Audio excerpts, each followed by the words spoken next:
I think I can smile more, and I do smile more. I think for me it's long term, where I know that this is going to be a solution. I won't have to wonder if I go to a dentist, is something going to get pulled, or am I going to have complications? I know that they're going to do a good job here, and we just felt very, very comfortable. I was having quite a bit of pain with my teeth. I had visited a dentist over the last probably year, 2 years, and I realized at that time that something had to be done and a little bit more drastic. I knew that you could possibly go the denture route.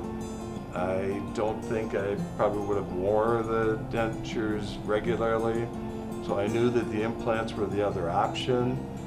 And after we met with Jennifer in the EON here, we just felt really comfortable.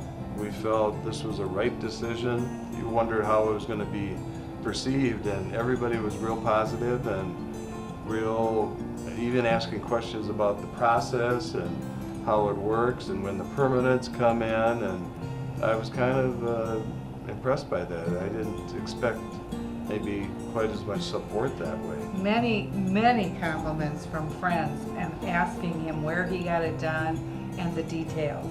So hopefully more will come because we had such a great experience. It's just so nice to see him want to look at himself and the smile that he's never had before. So yeah, just to see that has been worth it.